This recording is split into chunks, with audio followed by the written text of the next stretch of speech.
के घाटकोपर थाने पहुंचकर जितेंद्र आवाड़ के खिलाफ पुलिस में शिकायत दर्ज कराई है। थाने में शिकायत दर्ज कराने के बाद राम कदम ने न्यूज 18 इंडिया से खास बातचीत की है।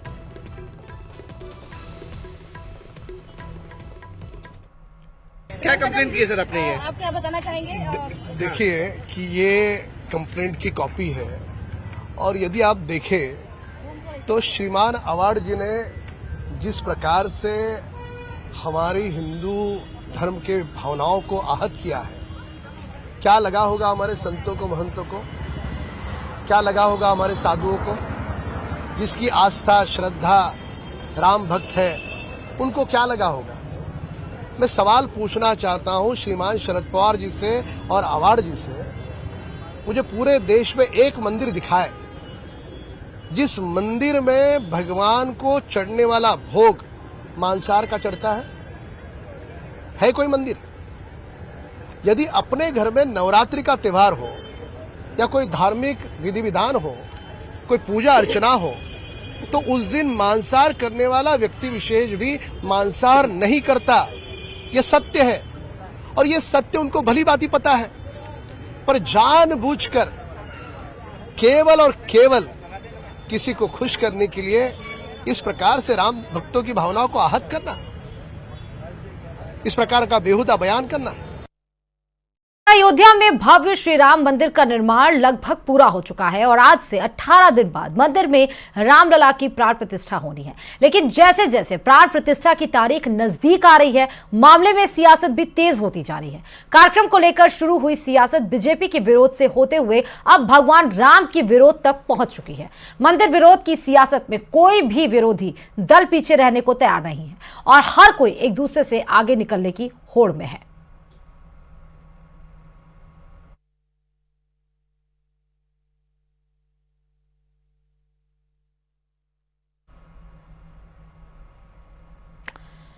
तो यही वो अलग अलग विपक्ष दल के नेता हैं जो राम मंदिर को लेकर विवादित बयान दे रहा है, चाहे वो शफीकुर रहमान हो समाजवादी पार्टी से, चाहे वो स्वामी प्रसाद मौर्य हो जो कि पहले बीजेपी में थे और फिर उसके बाद समाजवादी पार्टी का दामन थामा। और स्वामी प्रसाद मौर्य तो वैसे भी रामचरितमानस को लेकर कई विवादास्पद बयान दे चुके हैं।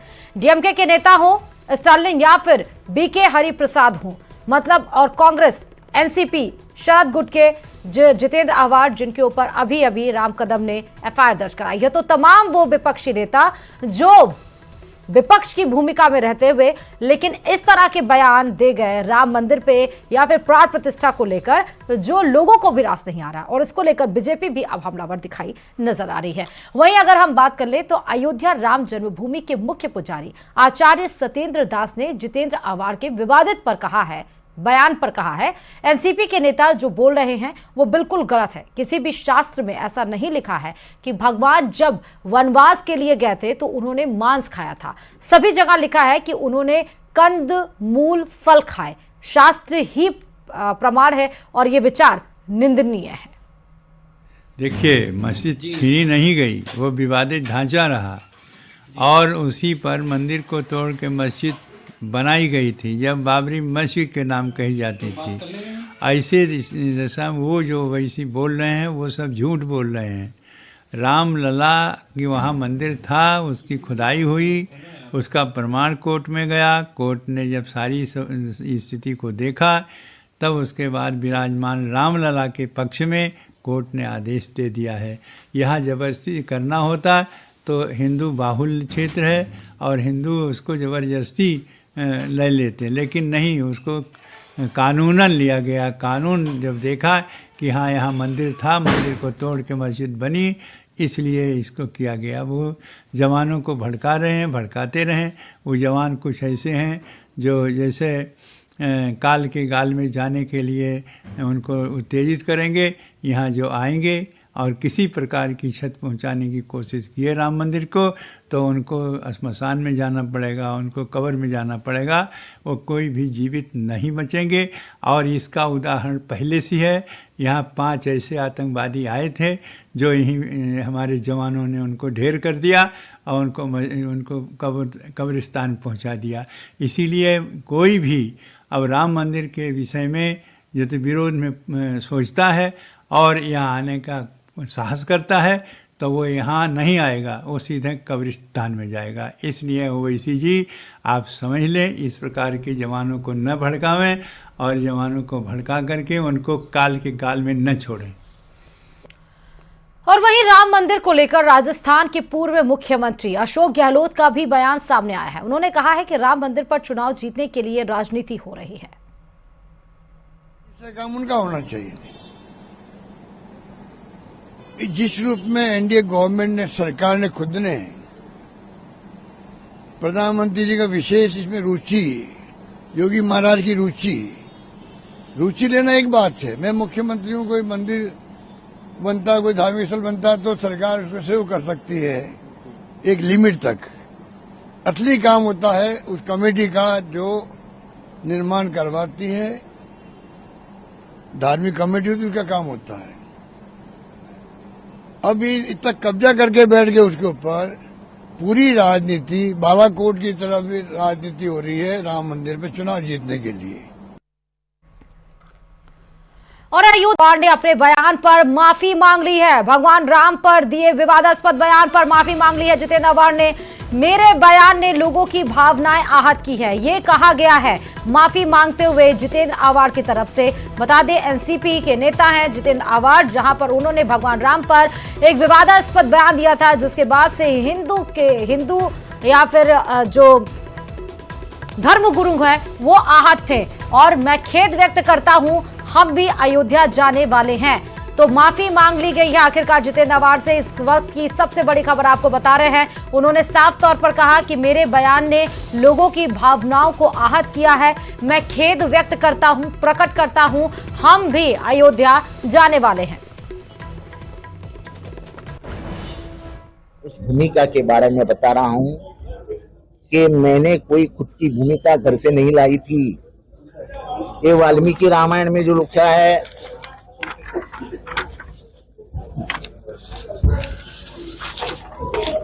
ये जो ऑथेंटिक वर्जन ऑफ रामायण लिखा है 1891 की किताब है, कलकत्ता में प्रिंट हुई है।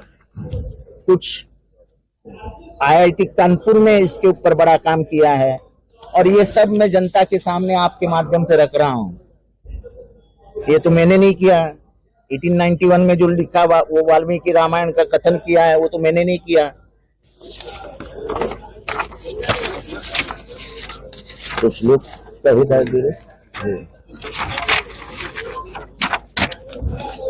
वाल्मीकि रामायण में 6 स्कंद है, कांड है।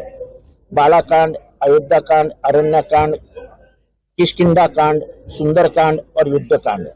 इसमें का जो अयोध्या कांड है उसका 52वां सर्ग जो है, उसका 102 नंबर का श्लोक क्या कहता है वाल्मीकि रामायण का, आप पढ़ लीजिए। सभी रामायण पढ़ लीजिए, आपको पता चलेगा। पर फिर भी लोक भावनाओं की आदर करके, लोक भावनाओं की का आदर करते हुए इस विषय पे शायद किसी का दिल दुखा होगा। बहुत जन का दिल दुखा है। लड़कियां उठाने ले जाने वाले भी आज मेरे ऊपर कूद पड़े हैं, उनका भी नाम राम ही है। और जयपुर में डीजीआईजी कॉन्फ्रेंस की तैयारियां तेज हो गई हैं। वहीं सीएम भजनलाल शर्मा ने बीजेपी कार्यालय में पीएम के दौरे की तैयारियों को लेकर बैठक ली। बैठक में प्रदेशाध्यक्ष सीपी जोशी भी शामिल हुए। बता दें कि कल से पीएम मोदी 3 दिन के दौरे पर जयपुर आएंगे। कल पीएम विधायक और कार्यकर्ताओं की बैठक लेंगे और इसके बाद 6 से 7 जनवरी तक डीजीआईजी कॉन्फ्रेंस में शामिल होंगे। इस कॉन्फ्रेंस में गृह मंत्री अमित शाह, एनएसए अजित डोभाल और रक्षा विशेषज्ञ शामिल होंगे। वहीं 28 राज्यों के डीजीपी आईजी कॉन्फ्रेंस में शामिल होंगे।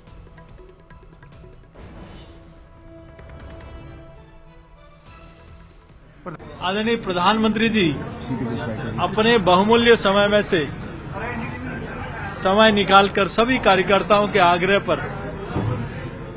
भारतीय जनता पार्टी कार्यालय आएंगे। सभी कार्यकर्ताओं में जोश और उत्साह है। भारतीय जनता पार्टी के कार्यकर्ता शहर को स्वच्छ और सुंदर बनाने के लिए, शहर को सजाने के लिए अपने महंगे मेहमान हमारे लोकप्रिय नेता आदरणीय मोदी जी के आगमन को लेकर अपनी तैयारियां कर रहे हैं और ये निश्चित रूप से हम सब लोगों का सौभाग्य कि आदरणीय प्रधानमंत्री जी भारतीय जनता पार्टी कार्यालय में अपना समय व्यतीत करेंगे। और दिल्ली से इस वक्त की बड़ी खबर आपको बताते चले कि लोकसभा चुनाव की तैयारी में कांग्रेस जुट गई है। लोकसभा चुनाव की रणनीति पर कांग्रेस का आज बड़ा मंथन किया जा रहा है। दिल्ली में यह बड़ी बैठक की गई जिसमें सीट शेयरिंग समेत कई मुद्दों पर दिग्गजों की बैठक हुई। 14 राज्यों में भारत न्याय यात्रा के रूट पर भी इस बैठक में चर्चा की गई, जिसमें पीसीसी चीफ गोविंद सिंह डोटासरा, सचिन पायलट भी बैठक में शामिल हुए। प्रियंका गांधी भी मौजूद रही और 3 अहम मुद्दों पर चर्चा की गई। पहली बात तो लोकसभा चुनाव की कांग्रेस की क्या रणनीति होगी। दूसरा, सीट शेयरिंग फॉर्मूले को लेकर जो इंडी गठबंधन में 28 दल जुटे हुए हैं उनको किस बेसिस पे, किन आधार पर सीट शेयर किया जाएगा। और तीसरा सबसे अहम, जो भारत न्याय यात्रा 14 राज्यों से होकर गुजरेगी, उस पर भी इस बैठक में अहम चर्चा की गई, जिसमें खुद पीसीसी चीफ गोविंद सिंह डोटासरा मौजूद है, सचिन पायलट भी पहुंचे हैं, प्रियंका गांधी भी मौजूद है, राहुल गांधी भी मौजूद है और इस बैठक की अध्यक्षता खुद कर रहे हैं मल्लिकार्जुन खड़गे।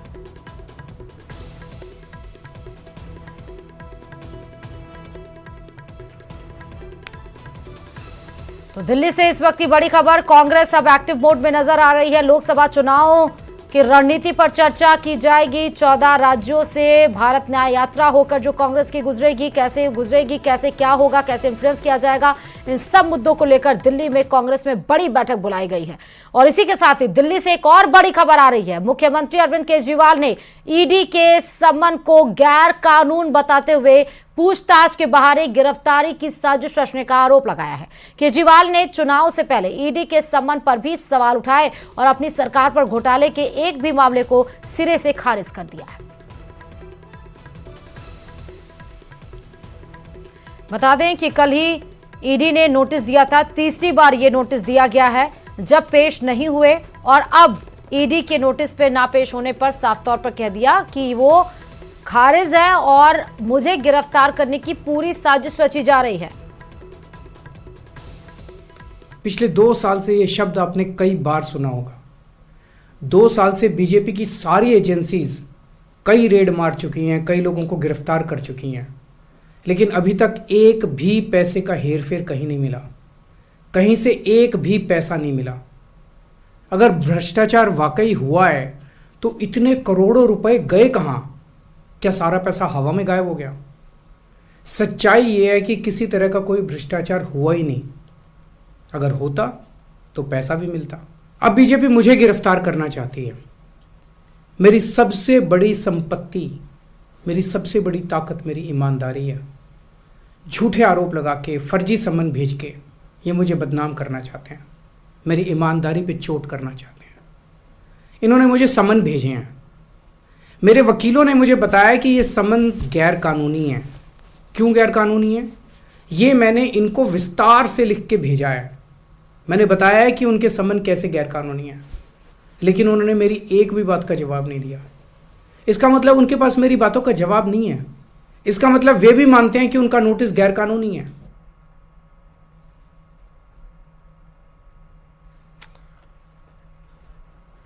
तो अरविंद केजरीवाल ने साफ तौर पर कह दिया कि जो समन भेजा गया है, लोगों ने उनके बताया कि वो गैर कानूनी है। अब उदयपुर से बड़ी खबर आपको बता रहे, मंत्री बाबूलाल खराड़ी को धमकी मामले में एक बड़ा अपडेट आपको बताते चले। दरअसल कोटला थाना पुलिस ने अब आरोपी को डिटेन कर लिया है। बड़ी खबर आपको बता रहे हैं, उदयपुर में मंत्री बाबूलाल खराड़ी को धमकी मामले में पुलिस ने धमकीबाज आरोपी को डिटेन कर लिया है। कोटला थाना पुलिस ने यह बताया कि आरोपी का ऐसा कहना है कि उसने गलती से ऐसा किया। मामले को लेकर पुलिस जांच में अब जुटी हुई है। तो एसएचओ का बयान आ गया है कि इस मामले में जांच जारी है। कोटा थाना पुलिस ने आरोपी को डिटेन कर लिया है। आरोपी ने कहा है कि गलती से ऐसा हुआ है। यही धमकी भरा जो मैसेज था वो भी आपको एक तरफ दिखा रहा है। नंबर से जो कमेंट्स किया गया था उसके ऊपर मैंने साइबर सेल से सर्च करवा करके कार्रवाई की गई, जिस पर एक बालक जिसको हमने रिटर्न किया, वो बालक कह रहा है कि गलतीवश मेरे से ये भूल हो गई है जिसको डिटेन करके लेके आया, जिसे पूछताछ की जा रही गांव है। में सुरक्षा बलों और आतंकियों के बीच मुठभेड़ जारी है। यह मुठभेड़ हड़ी गांव मोहनपुरा में चल रही है। सुरक्षा बलों ने आतंकियों को घेर लिया है और साथ ही हादी गांव मोहनपुरा में बड़े पैमाने पर सुरक्षा बलों का ऑपरेशन चल रहा है। तो कुलगाम डिस्ट्रिक्ट के हादीगाम एरिया में एनकाउंटर शुरू है। कुलगाम पुलिस, आर्मी और सीआरपीएफ अपनी ड्यूटी कर रहे हैं। और ये कश्मीर से ये आपको ट्वीट भी दिखाए थे। सुरक्षा बलों ने आतंकियों को घेर रखा है, ऑपरेशन जारी है। सुरक्षा बलों और आतंकियों के बीच में मुठभेड़ चल रही है। मोहनपुरा के हादीगाम में ये मुठभेड़ है। मौजूद है इस वक्त हादीगाम कुलगाम में, जहां पे कल देर गए सिक्योरिटी फोर्सेस और मिलिटेंट के दरमियान एक एनकाउंटर शुरू हुआ जो अभी तक भी जारी है। और कल देर गए चूंकि फायरिंग का तबादला शुरू हुआ था जो उसके बाद थम गया और यहाँ पे सिक्योरिटी फोर्सेस ने पूरे इलाके को अपने मुहासरे में लिया है और अभी तक जो है ये मुहासरा जो है ये जारी है। इस मुहासरे में जो है अगर हम बात करें फौज की या फिर कुलगाम पुलिस, सीआरपीएफ की और दीगर सिक्योरिटी एजेंसियां जो है वो इस जो है कॉर्डनर सर्च ऑपरेशन का हिस्सा, इस एनकाउंटर का हिस्सा है। और ये आप देख रहे हैं विजुअल्स में कि किस तरह से सिक्योरिटी फोर्सेस जो है वो चौकन्ना है, सतर्क है। और कल देर जो फायरिंग का तबादला शुरू हुआ था वो उसके बाद थोड़ी देर थम गया और अभी तक चूंकि फ्रेश फायरिंग नहीं हुई है और ये तबादला जो है और ये जो स्पेशली अगर हम बात करें कॉर्डनर सर्च की, ये कॉर्डनर सर्च अभी तक जारी है। और कुल मिलाकर ये कह सकते हैं ये एनकाउंटर जो है अभी भी जारी है और सिक्योरिटी फोर्सेस ये कोशिश कर रही है इसको नीट एंड क्लीन ऑपरेशन अंजाम दिया जाए और साथ में जितने भी यहाँ पे मिलिटेंट छुपे हो सकते हैं उनको जल्द से जल्द न्यूट्रलाइज करने की कोशिश की जाएगी एक नीट एंड क्लीन ऑपरेशन के द्वारा। ज़हूर रिजवी, न्यूज़ 18 नेटवर्क, हादीगाम कुलगाम। और अब आपको नाफीड और एनसीसीएफ ने दलहन में आत्मनिर्भरता पर राष्ट्रीय संगोष्ठी का आयोजन किया और इस दौरान संगोष्ठी में केंद्रीय गृह एवं सहकारिता मंत्री अमित शाह ने आज दिल्ली में भाग लिया। कार्यक्रम में केंद्रीय गृह मंत्री अमित शाह ने पोर्टल का शुभारंभ किया और इस दौरान उन्होंने कहा कि आज की ये शुरुआत आने वाले दिनों में कृषि क्षेत्र में बदलाव लाएगी। आज की ये शुरुआत आने वाले दिनों में कृषि क्षेत्र में प्रचंड परिवर्तन लाने वाली शुरुआत है। किसानों के लिए बहुत शुभांकर। हम सब जानते हैं कि दलहन के क्षेत्र में देश आज आत्मनिर्भर नहीं। ये बात सही है कि मूंग और चने में हमने आत्मनिर्भरता प्राप्त की है, परंतु बाकी दलहन आज भी हम इंपोर्ट करते हैं। और भारत जैसे कृषि प्रधान देश के अंदर जहां पानी की उपलब्धता भी बढ़ रही है और ईश्वर कृपा से अनेक प्रकार के मौसम हमारे देश के अलग अलग हिस्सों में जो कृषि को बहुत उपयोगी है वो उपलब्ध है। और इसी के साथ इस बुलेटिन में फिलहाल इतना ही और खबरों के लिए देखते रहिए न्यूज़ 18 राजस्थान। नमस्कार।